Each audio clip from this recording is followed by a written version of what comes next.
Today on the Rise of the Challenge podcast. You know, a lot of us don't talk about it. A lot of us don't speak about the things we want to speak about with diabetes, purely because there's a lot of judgment on the side of going, I don't have this. I wish I did. You know, I am a professional car driver, but I don't know how to drive. It's kind of all how we feel, but we shouldn't.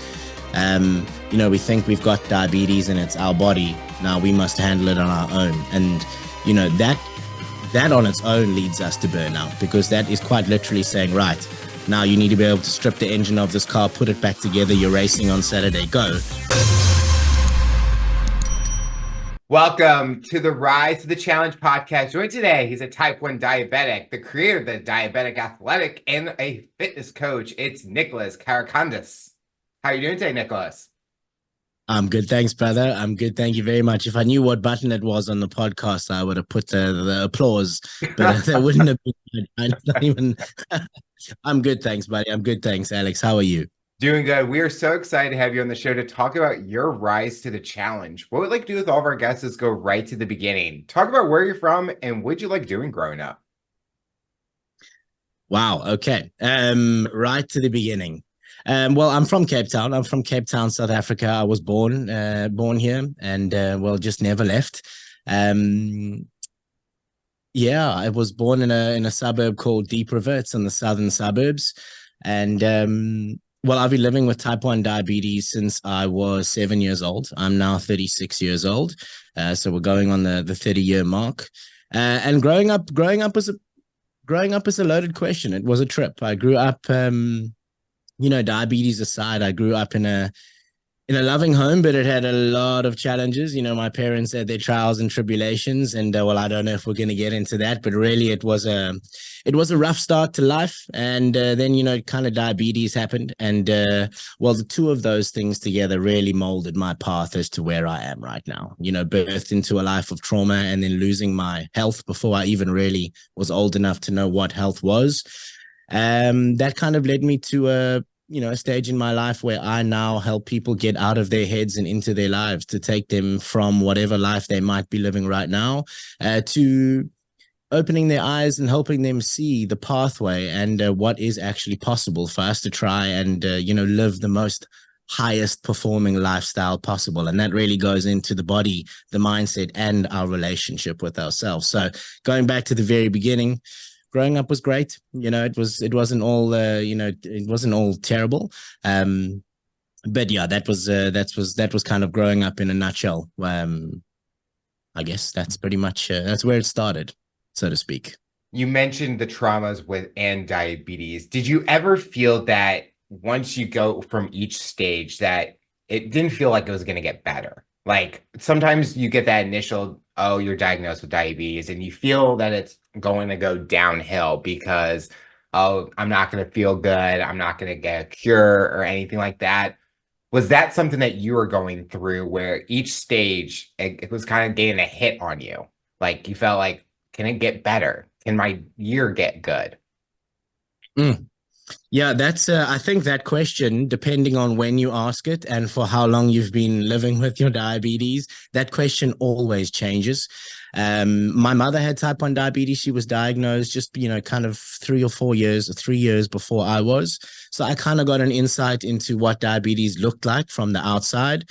But, those of us living with diabetes, I mean, you don't really know what it's like with diabetes unless you're living with the condition. Like 3 a.m. in the morning, sitting at the edge of your bed, whether or not your feet touch the floor or not, but they're hanging off the end of the bed there. And you're thinking about, whatever we do when we think about when we've just corrected a hypo in the morning. But I went from a stage of accepting my diabetes for what it was, that initial, I guess, shock and acceptance. And you go, right, I've got this thing.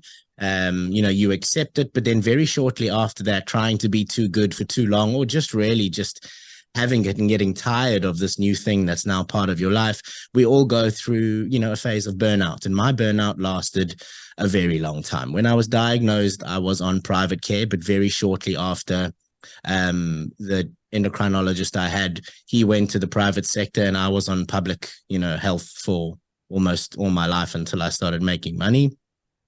And so I went through a very, good stage as soon as I was diagnosed. My endocrinologist, he was really, really good. But he was like, look, bud, you're standing at a crossroads here. You can either manage your diabetes and put some effort into controlling it, or it's going to manage you and it's going to control you. And well, Hmm. I kind of accepted that. I took that and I ran with that. And I was like, right, that is it. It was no different to the trauma I speak of. My parents were, addicted to heroin. And so drug addiction affects the entire family. It doesn't matter who's got the drug addiction, the entire family suffers. And diabetes was very much the same. It didn't matter who had diabetes, whether it was just my mom or me, but the whole family, kind of dealt with it. And so I was like, right, I've got to deal with this. I'm not going to let it control me. I'll, give it my best go. And then I went through burnout for almost my entire teenage stint.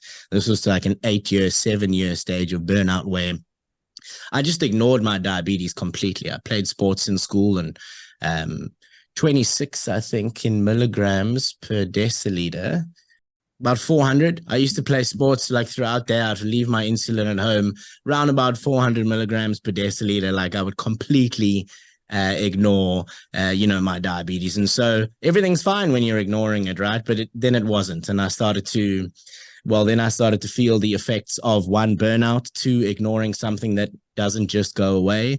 Um, and well, that kind of gave me the insight to, I suppose, the darker side of diabetes, ignoring what should be really addressed. And then I got into this industry that I'm in now. And so I started to learn what was required and needed and how to take care of myself.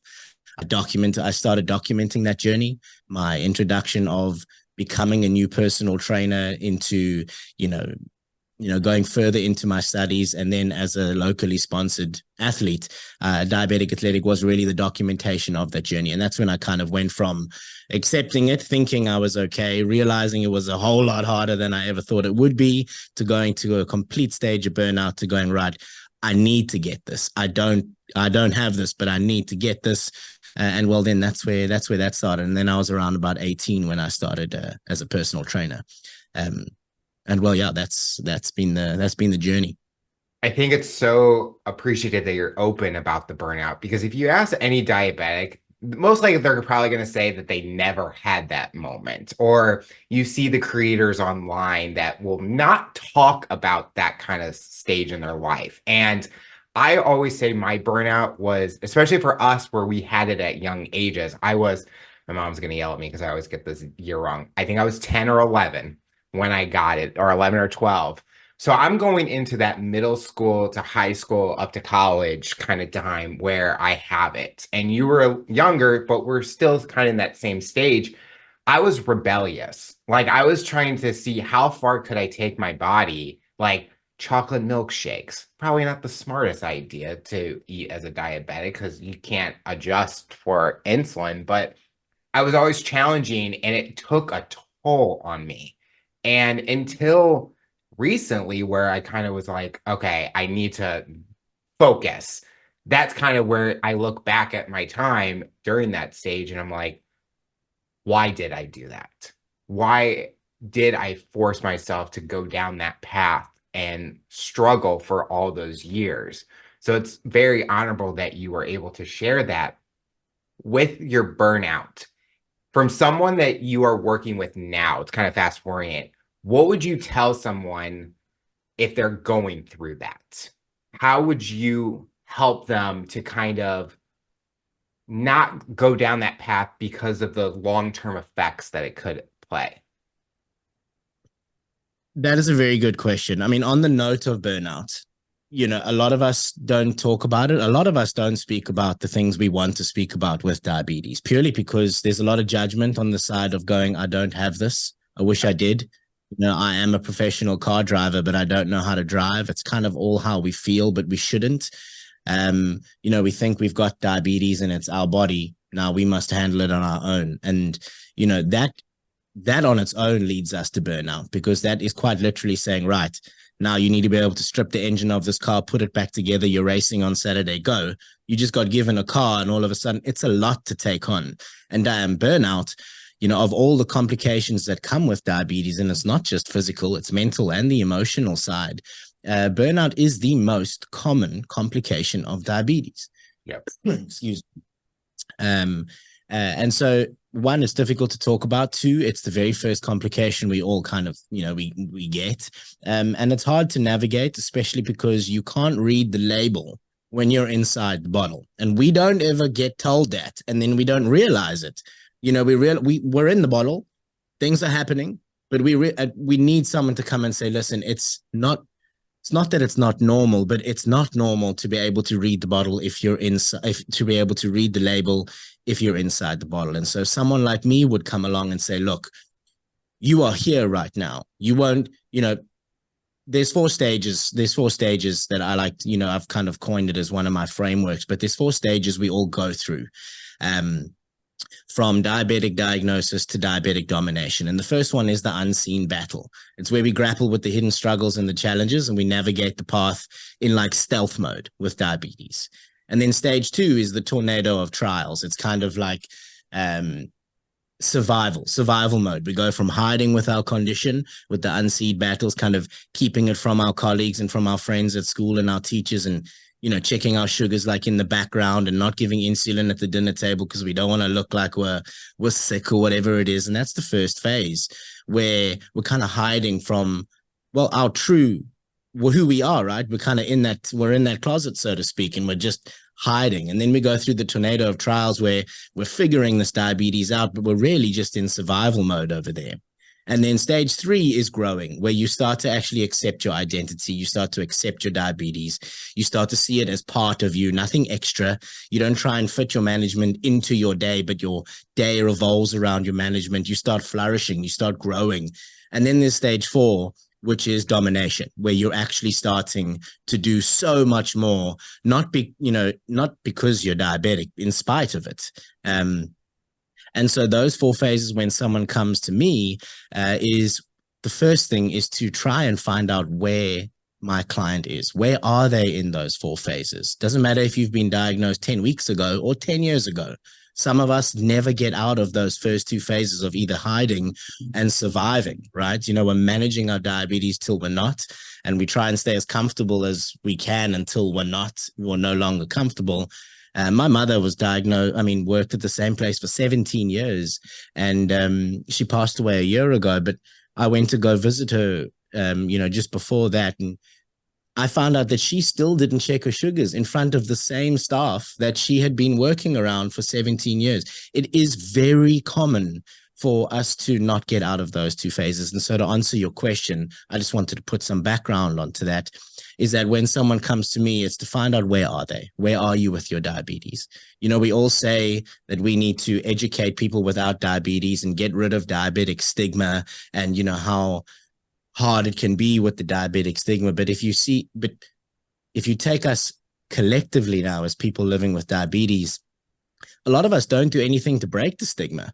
We try and tell people, no, we're not sick, and no, there is a stigma attached to diabetes, and it shouldn't. But what are we actually doing to be on the other side of that coin, to like absolutely set the new standard for people who are living with the chronic condition that is a very slow turning wheel. It lets us get away with a lot for a very long time until rent is due. And so, it's to find out where they are in those stages of hiding, surviving, growing, and then dominating.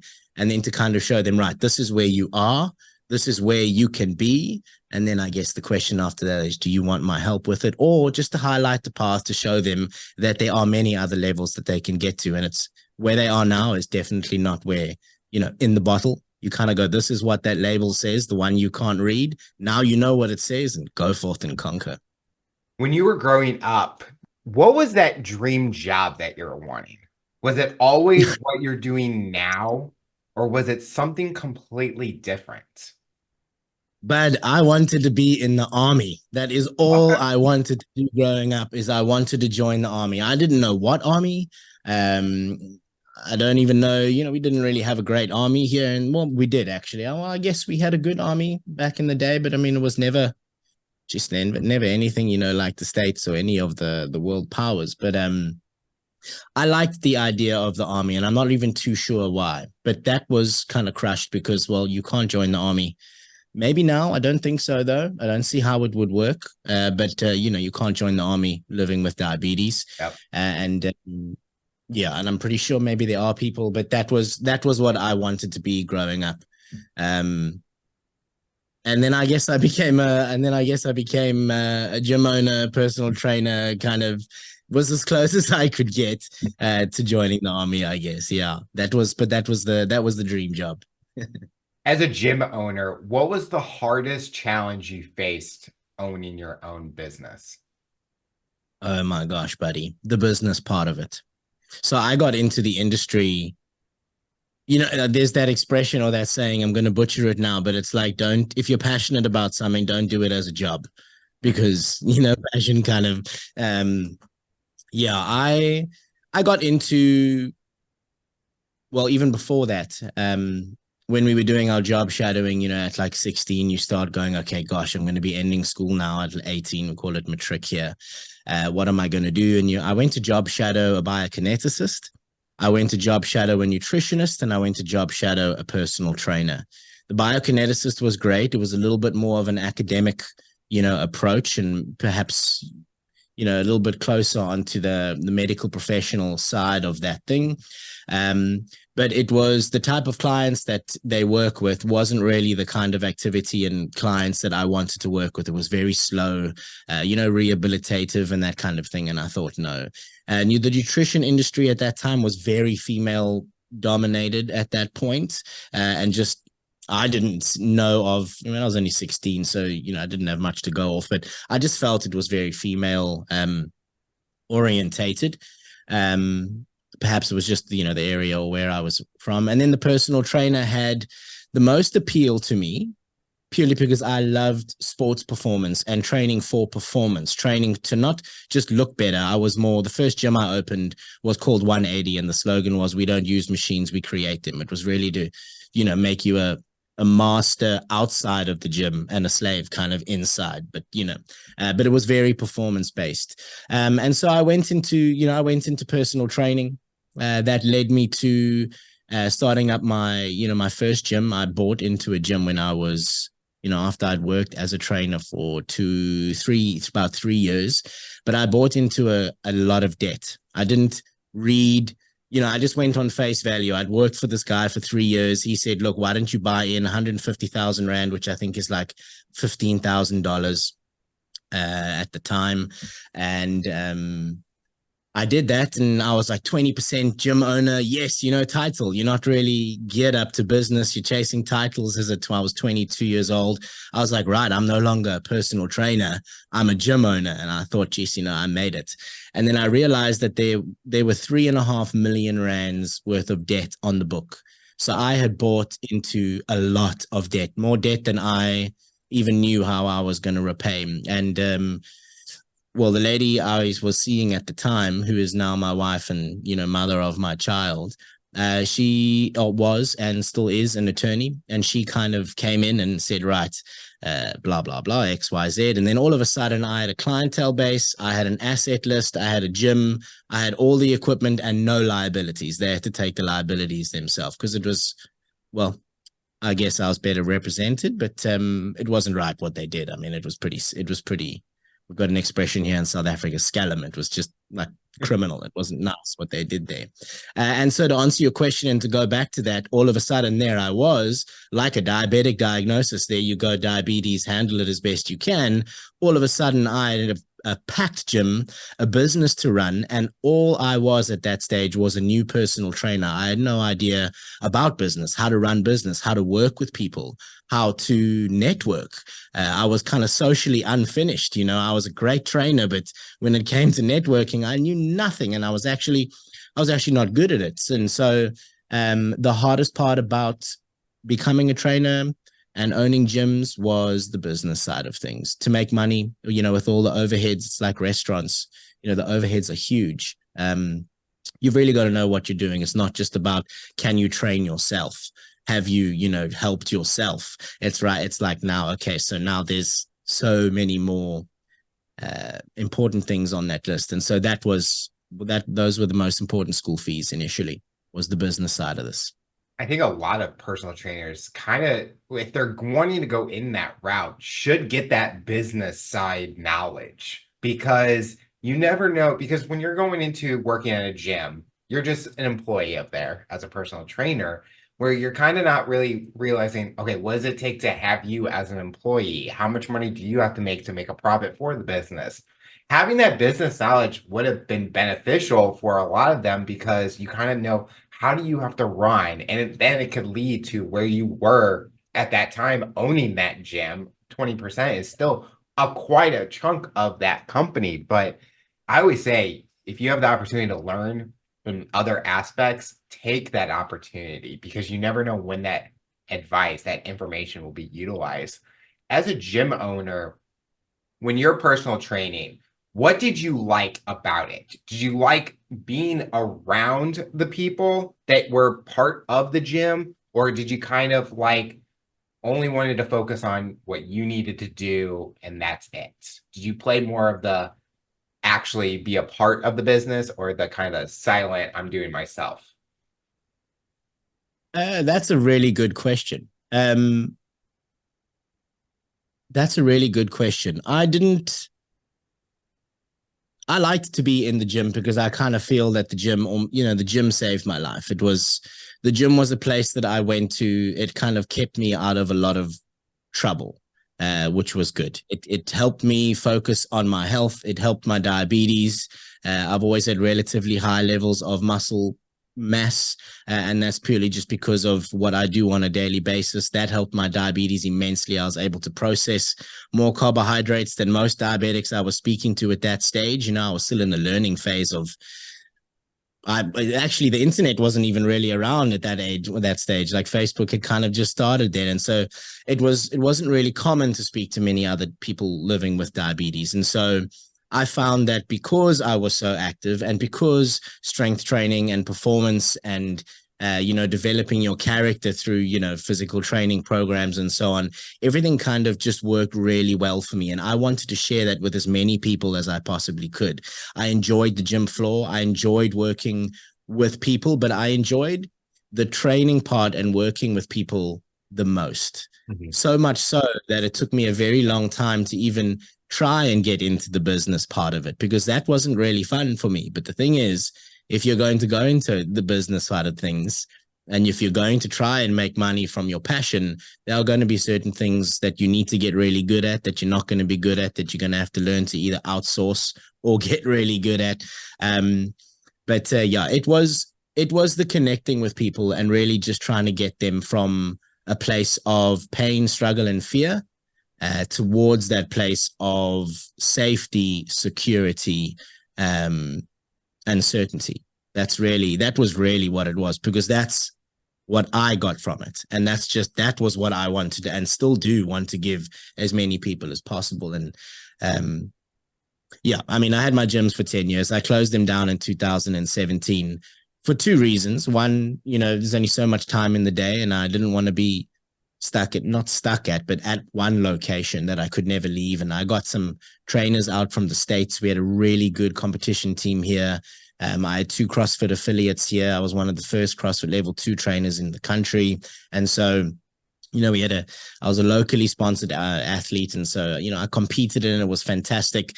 But business owner, coach, athlete, you can only be two. You can't be three.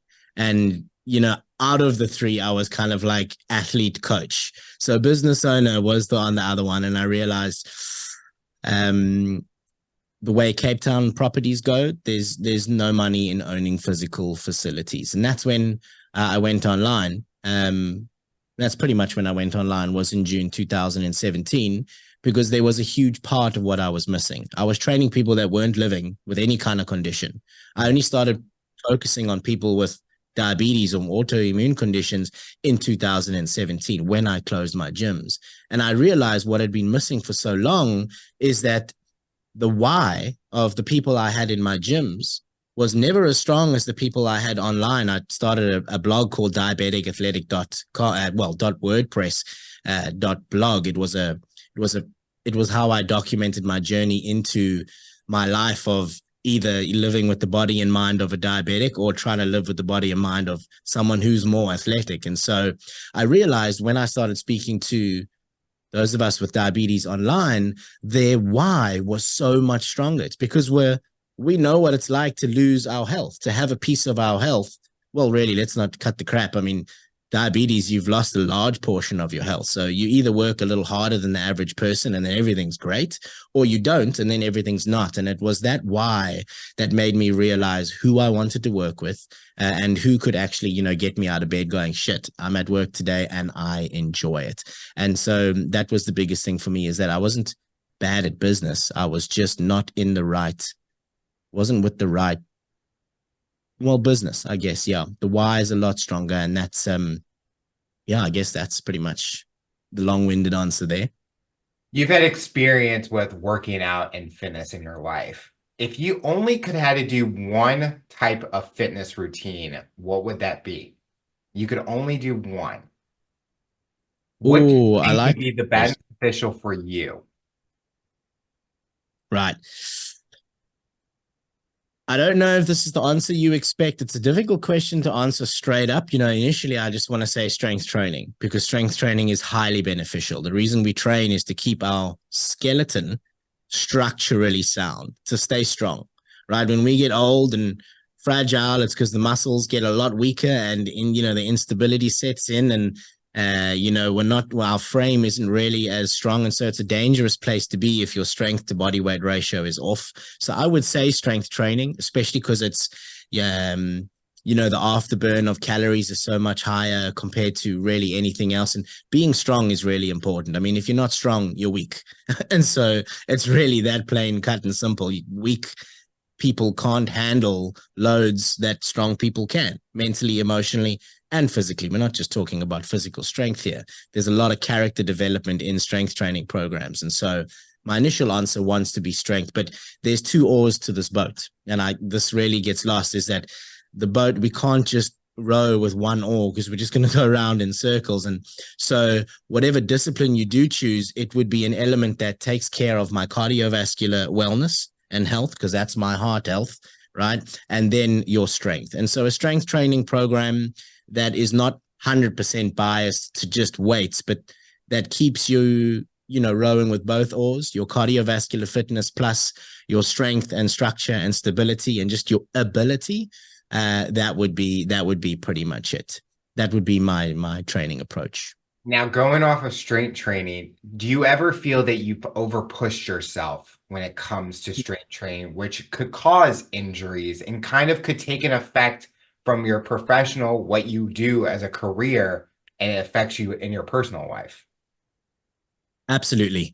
A lot of us train too hard, buddy. A lot of us go through this thing where we put all of our effort into our training, but we just we need to remember that you only reap the benefit of whatever training you're doing when you are recovering from that training. So if, most of us will put an extra 40% into our training protocols or into our workouts or into our exercise regime.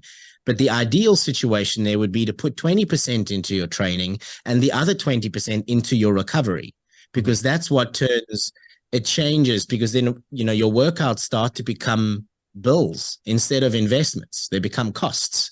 And as soon as you put a competitive edge onto whatever exercise you're doing, something that is meant to be good for you becomes very bad for you. Something that is meant to be the cause of injury prevention, like strength training, starts to become the reason you are always more injured.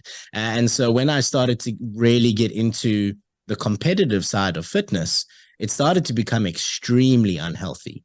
It was bad for my diabetes. It was bad for my glucose control. I, it's not summing up. Yeah, I mean, it was just not, the we're meant to exercise and we're meant to move, and we're meant to really remember that balance is healthy. And as soon as you go onto either side of the spectrum too far, something healthy can become unhealthy. The devil is in the dose. And so when you're training really, really hard and not paying attention to your recovery, when you're training for podium and there's a lot on the line, where you start to neglect your diabetes or your glucose control, ignoring your glucose levels, or not ignoring them, just keeping them higher so that you can get through the events. No one wants to bomb out of an event for a low sugar. So we keep it high and we just go and we deal with the glucose levels afterwards. That turns a very healthy thing into something that can actually be quite unhealthy. And I definitely felt that. Yeah, lots of injuries, lots of diabetic neglect, lots of focus into my physical health for so many years that I neglected my emotional and mental strength, well-being. I was just so much on that physical glory that I got to realize there's gym, right? But then there's also mind gym and heart gym and physical strength gym. You've got to make sure that that's all in place, because if you've only got one out of the three, it's an imbalance, and an imbalance is unhealthy. I think that was always my struggle is I was so worried about not doing any athletic competition because of my blood sugar. And I'm always like, well, it's going to go low. I don't even want to test it. I don't even want to try it.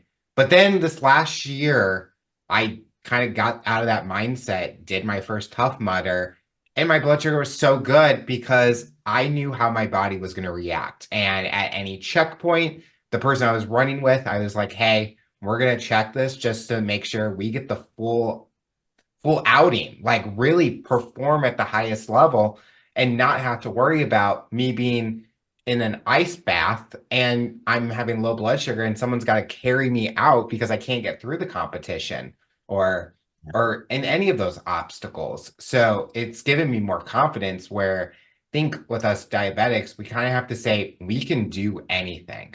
Like just because we have this condition doesn't mean we can't.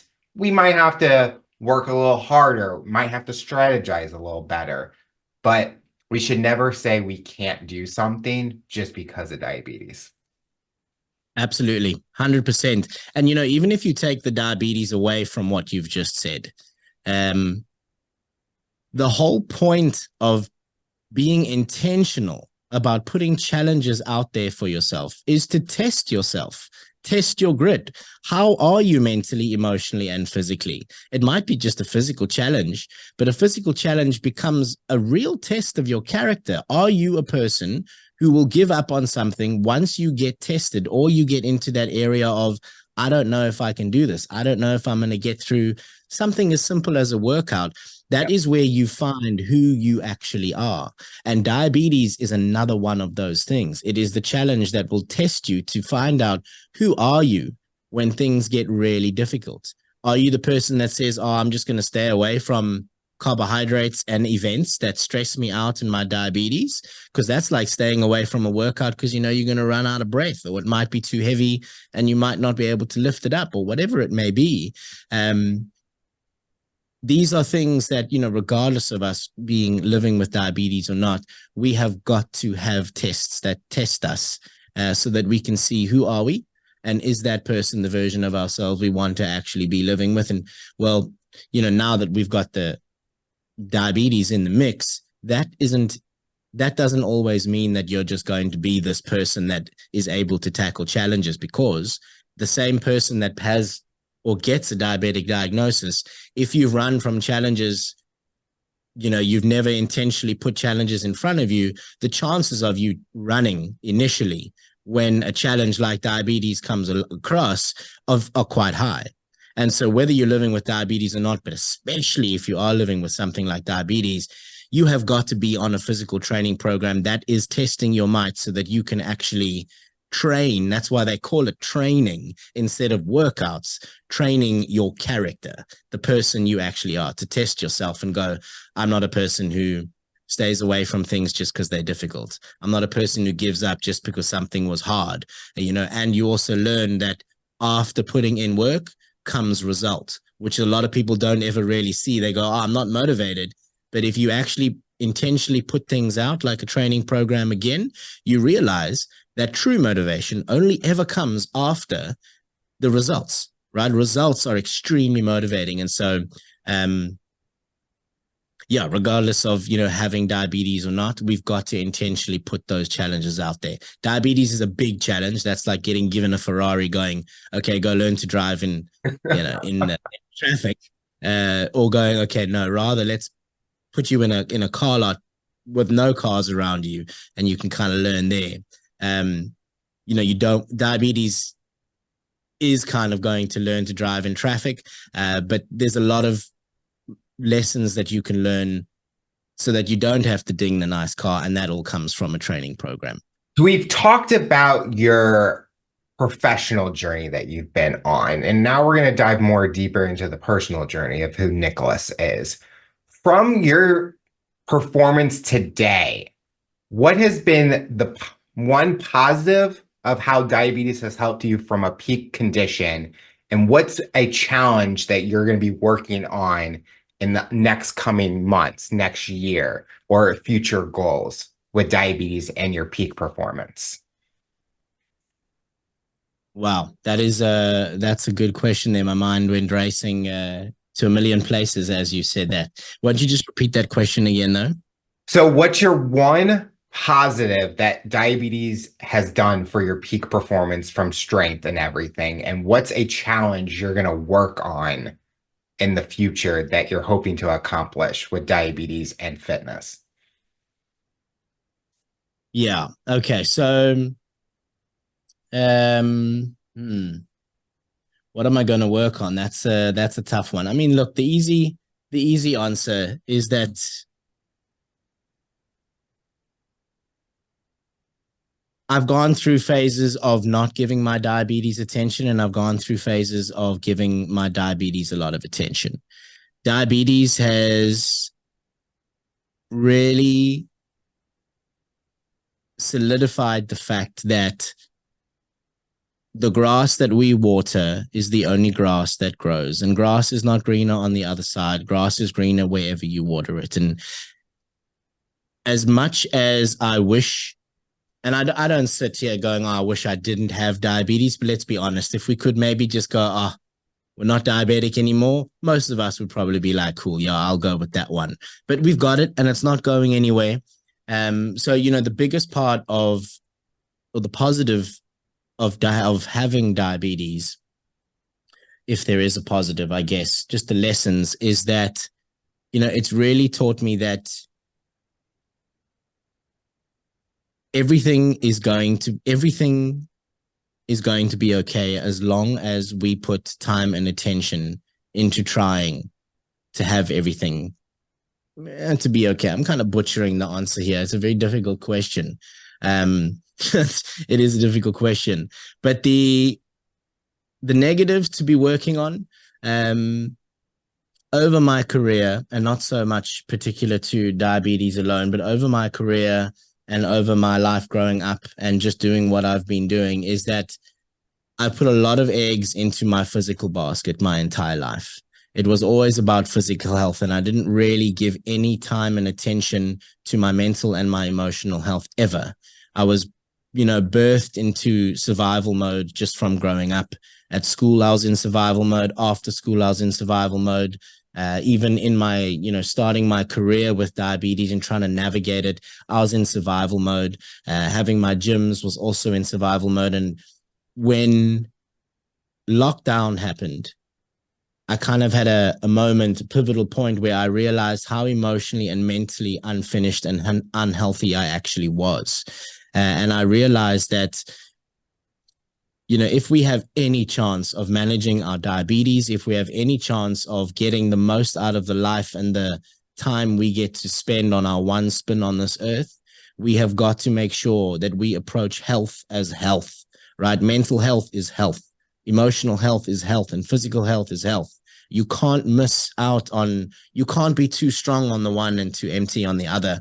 And so, since 2022 and even now, I realized that I had a lot of traumas that I needed to deal with. I had a lot of work to do with my mental and my emotional well-being. And that was kind of the, changing point of just seeing health as this physical, be strong, look good, be healthy, have good blood work, to going, okay, that's all important. But who are you at the end of the day? What conversations are you having with other people? But also, what conversations are going on in between your head? How are you talking to yourself?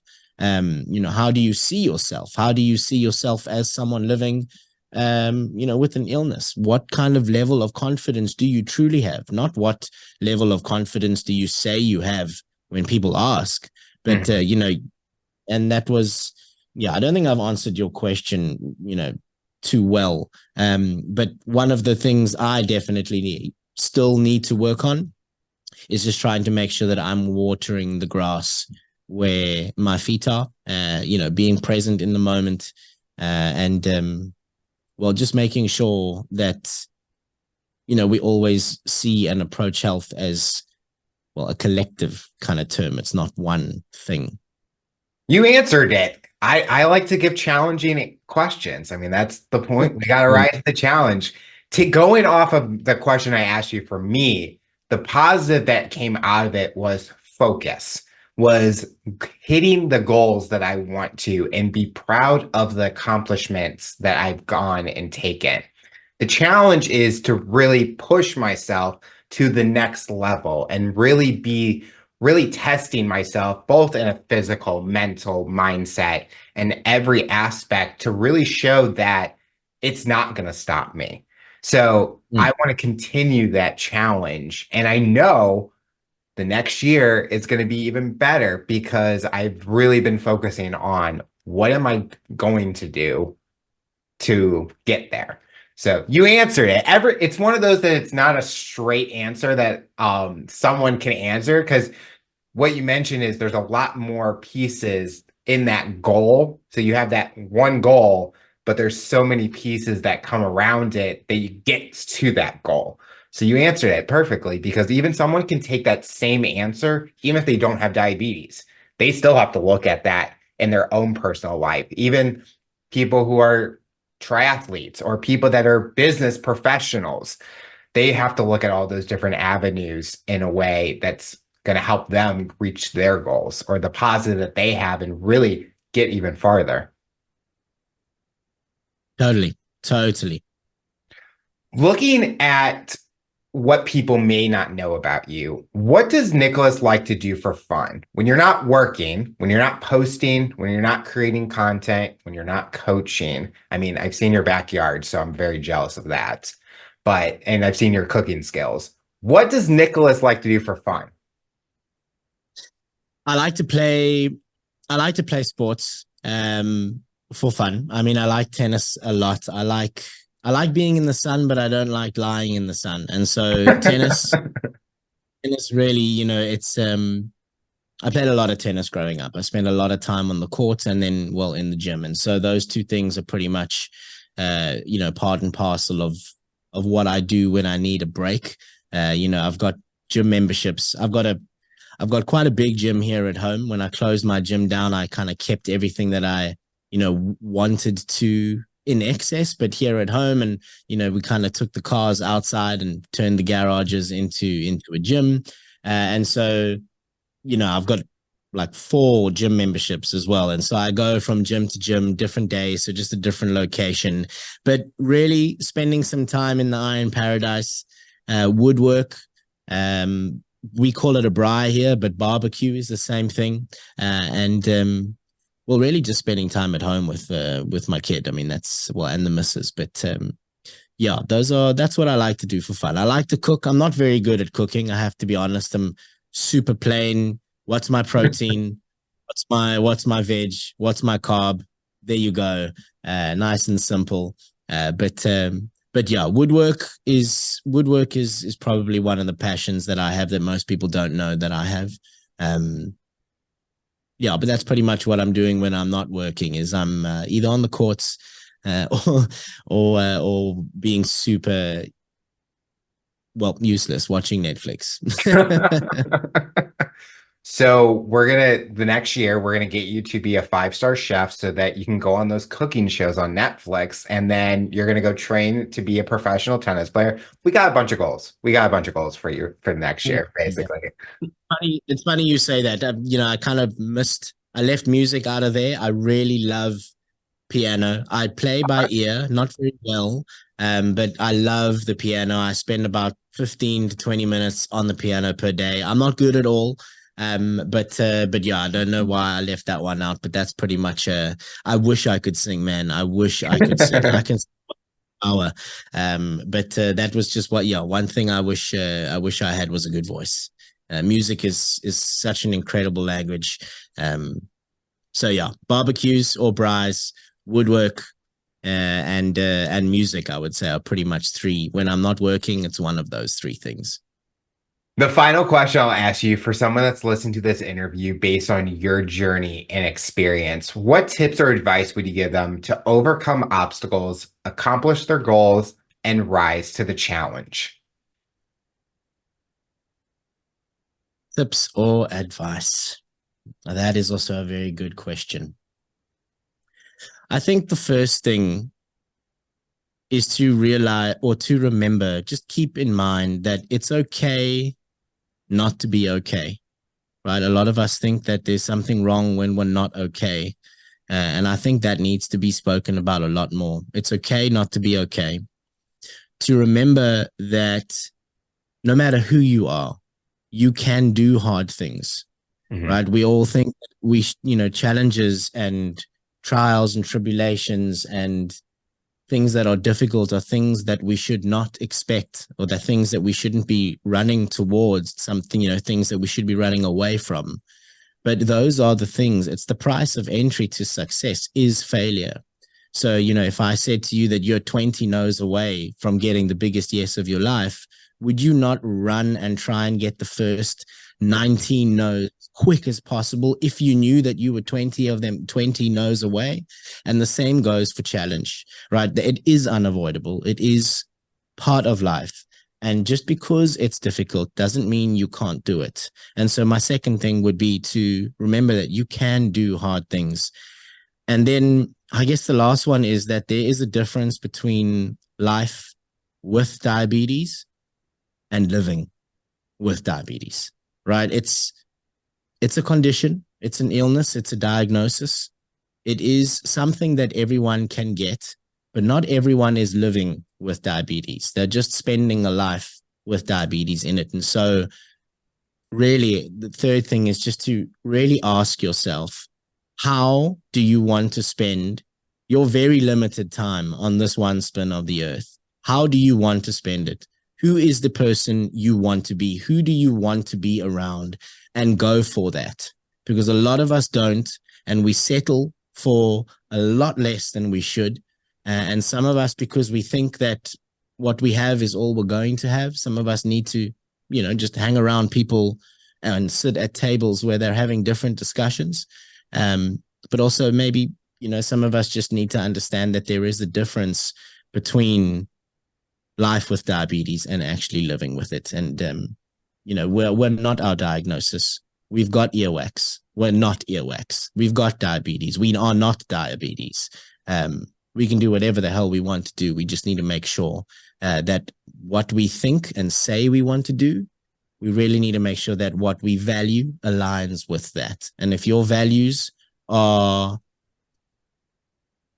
well, if your values are something you've given enough thought to, or just any thought to, really just to try and make sure that you're aligning your actions with those values. And a lot of us, a lot of us don't give enough time to what we truly value. We say we want a six pack or we want to be lean, but really what we want to do is we want to have more time with the people that we love. And so it becomes a whole lot less about your six pack, but about putting a daily action into place that allows you to stay strong, to be able to buy yourself some extra time to do the things that you say, well, that you value. And sure, six pack is maybe a byproduct of that, how you feel living in your skin. But really, your true value is just to know that there is a difference between life with diabetes and living with it. I'd say those are the three, the biggest tips. And just to keep the main thing, the main thing. We always like what diet, what training protocol, this and the next thing, following general advice for very specific problems that we have. You need to keep the main thing the main thing. What is it that you're after? What is it that you want? And is what you're doing really aligned with what it is that you're after? Main thing, the main thing. That's the main thing. Nicholas, I want to thank you so much for coming on the show and talking about your rise to the challenge. You're inspiring so many people, and we are excited to see what the future looks like for you. Thanks, buddy. I appreciate it. Thank you so much for having me on here. It was a really enjoyable conversation. It felt natural, and but it's been really good to connect with you and to see what you've been doing as well in the space. I just want to say thanks and appreciate you too.